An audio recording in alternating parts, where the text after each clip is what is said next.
Student, स्वागत है आप सभी का आज के इस वीडियो में। आज के वीडियो का हमारा टॉपिक है लाइट। ये वीडियो नंबर 2 है। इससे पहले वाले वीडियो में हम लोगों ने रिफ्लेक्शन ऑफ लाइट पढ़ा था एंड इस वाले वीडियो में हम लोग रिफ्रैक्शन ऑफ लाइट पढ़ेंगे एंड लॉज ऑफ रिफ्रैक्शन पढ़ेंगे and refraction through a glass slab. तो ये 3 पॉइंट जो है वो हम लोग इस वाले वीडियो में कवर करने वाले हैं।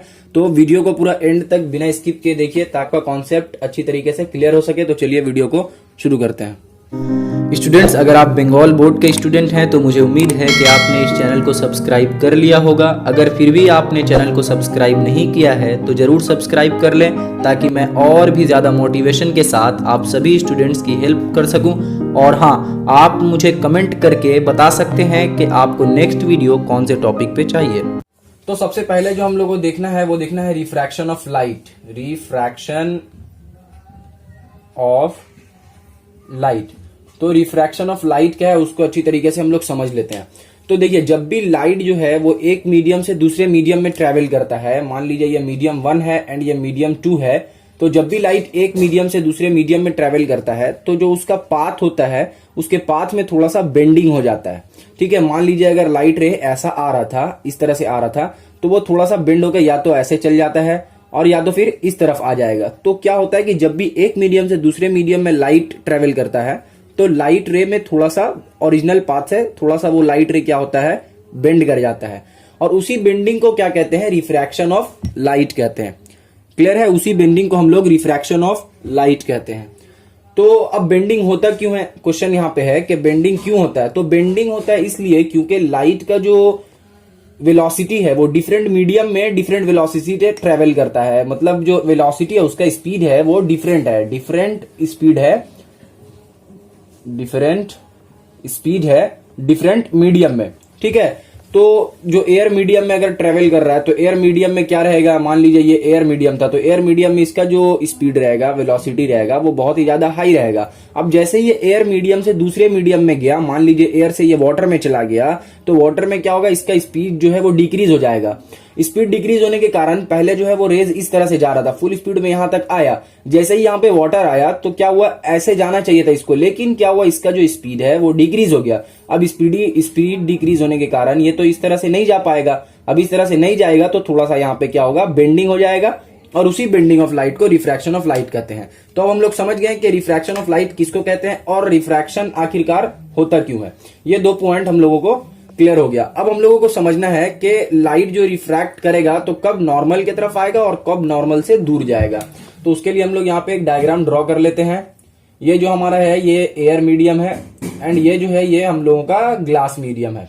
ठीक है, लाइट रे जो है वो कुछ इस तरह से ट्रेवल कर रहा है। यहाँ पे लाइट रे आया, ये आपका नॉर्मल है, तो लाइट रे यहाँ पे आया, इसको जाना चाहिए था ऐसे सीधा सीधा जाना चाहिए था, लेकिन लाइट रे जो है वो क्या हो गया, बेंड होके इस तरफ आ गया। अब यहाँ पे बेंड होके इस तरफ क्यों आया, इसलिए आया क्योंकि एयर से ये ग्लास में ट्रेवल कर रहा था और एयर में वेलोसिटी ज्यादा था, ग्लास में वेलोसिटी कम है, इसीलिए ये नॉर्मल की तरफ शिफ्ट हो गया। तो जब भी लाइट जो है वो रेयर मीडियम से अगर डेंसर मीडियम की तरफ जाएगा तो लाइट का जो रे है वो किसके तरफ बेंड हो जाएगा, नॉर्मल की तरफ बेंड हो जाएगा। क्लियर है।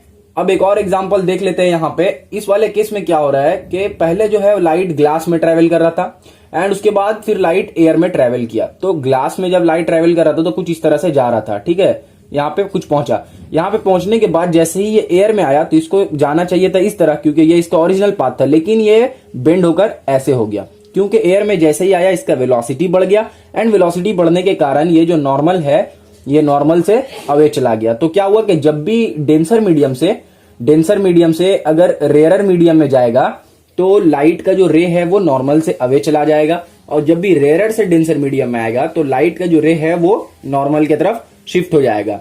तो यहां तक हम लोगों ने रिफ्रैक्शन ऑफ लाइट को अच्छी तरीके से समझ लिया। अब लॉज ऑफ रिफ्रैक्शन हम लोग समझ लेते हैं। क्या पॉइंट हमारा, लॉज ऑफ रिफ्रैक्शन।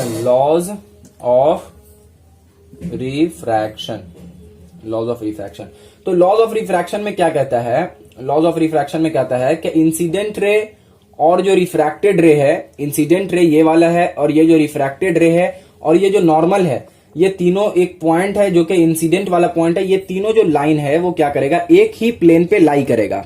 ठीक है, एक ही प्लेन पे लाई करेगा। मतलब ऐसा नहीं कि एक लाइट रे जो है वो इस तरफ से आएगा समझ रहे ना, एक लाइट रे इस तरफ से आएगा, ऐसा नहीं होगा, सब लाइट रे जो है कैसा जाएगा, ऐसा ही एकदम स्ट्रेट जाएगा, ये इधर से जाएगा फिर बेंड करके कुछ इस तरह से जाएगा, तो लाइट रे जो है वो एक प्लेन में रहेगा। क्लियर है? तो ये जो था वो पहला लॉ था। दूसरा लॉ क्या था? दूसरा लॉ था कि अगर हम लोगों को गिवन पेयर ऑफ मीडिया दिया हुआ रहा, यानी अगर हम लोगों को बता दिया गया कि एक मीडियम जो है वो एयर है एंड एक मीडियम जो है वो ग्लास है, और अगर हम लोगों को एक स्पेसिफिक कलर दिया हुआ रहेगा, तो क्या होगा कि अगर sine of angle of incident divided by उसका sine of angle of r निकालेंगे तो हमेशा क्या होगा, एक कांस्टेंट आएगा। क्या होगा? एक कांस्टेंट आएगा, और उस कांस्टेंट को कैसे लिखते हैं? 1μ2। क्लियर है? तो यहां पे देखिए, ये जो है वो एंगल ऑफ इंसिडेंट है एंड ये जो है वो क्या है, एंगल ऑफ रिफ्रैक्शन है। तो जब भी sine of angle of incident divided by sine of angle of refraction करेंगे तो हमेशा क्या होगा, एक गिवन कलर ऑफ लाइट के लिए हमेशा वो कांस्टेंट होगा, और उस कांस्टेंट का वैल्यू क्या होता है? 1μ2। ठीक है, कांस्टेंट का वैल्यू क्या होता है?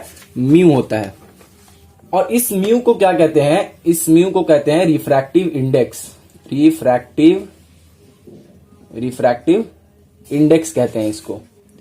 क्लियर है? इसको रिफ्रैक्टिव इंडेक्स कहते हैं। एंड ये जो सेकंड वाला लॉ था, ये जो सेकंड वाला लॉ है, सेकंड वाला जो लॉ है, तो सेकंड वाले लॉ को क्या कहते हैं? स्नेल्स लॉ भी कहा जाता है। सेकंड वाले लॉ को स्नेल्स लॉ भी कहा जाता है। और इसको स्नेल्स लॉ क्यों कहते हैं? क्योंकि जो साइंटिस्ट ने हम लोगों को ये लॉ दिया था उनका नाम था स्नेल, दैट्स वाई ये सेकंड लॉ क्या कहलाता है? स्नेल्स लॉ भी कहलाता है। तो हम लोग रिफ्रैक्शन ऑफ लाइट समझ गए and laws of refraction of light समझ गए। अब हम लोगों को क्या समझना है कि अगर हम लोग लाइट को ग्लास स्लैब के थ्रू अगर पास करेंगे तो क्या होगा, वो हम लोगों को समझना है। तो इसको इरेज कर लेते हैं। अब हम लोग देख लेते हैं refraction through a glass slab.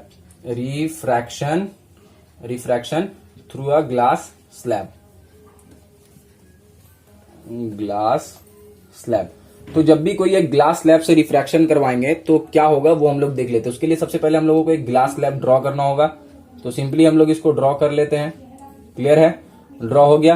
अब क्या है, यहाँ पे एक लाइट रे आएगा। सबसे पहले तो यहाँ पे लिख ले रहे मीडियम, ये हमारा हो गया एयर मीडियम, ये हो गया ग्लास मीडियम एंड ये हो गया वापिस से एयर मीडियम। क्लियर है? अब ये जो ग्लास स्लैब है उसको अगर हम लोग 3D में देखें तो कुछ इस तरह से मान लीजिए अगर दिख रहा है ग्लास स्लैब। ठीक है, तो इसका जो ये वाला फेस है, ऊपर वाला फेस है, तो लाइट रे कौन से जगह पे इंसिडेंट करेगा? इस वाले प्लेस पे इंसिडेंट करेगा। तो ये जो ऊपर वाला प्लेस है हमारा, वो कौन सा प्लेस है? ये वाला है। तो यहाँ पे लाइट रे आया, ऐसे करके इंसिडेंट किया। इंसिडेंट करने के बाद यहाँ पे एक नॉर्मल हम लोग ड्रॉ कर लेते हैं। अब ये क्या लाइट रे का क्या होना चाहिए कि ये ऐसे करके यहाँ से सीधा इस तरह से चल जाना चाहिए। लेकिन जैसे ही यहाँ पे मीडियम चेंज हो रहा है वैसे ही क्या होगा, यहाँ पे लाइट रे का जो पाथ था वो भी चेंज हो जाएगा। तो चेंज होकर कुछ इस तरह से यहाँ पे आ जाएगा। ठीक है, क्योंकि यहाँ पे एयर से ग्लास में जा रहा है, रेयर टू डेंसर, तो ये नॉर्मल की तरफ शिफ्ट हो गया। अब जब वापिस से ये लाइट रे निकलेगा तो कुछ इस तरह से ऐसा निकलेगा। क्लियर है? क्यों ऐसा निकल रहा है? क्योंकि यहाँ पे अगर हम लोग ऐसे नॉर्मल को ड्रॉ करके देखते हैं तो नॉर्मल ड्रॉ करने के बाद क्या हो रहा है हमारा, जब भी लाइट रे डेंसर मीडियम से रेयर मीडियम में आएगा तो वो नॉर्मल से दूर भागेगा। तो इसीलिए यहाँ पे ये नॉर्मल से दूर जा रहा है। क्लियर है?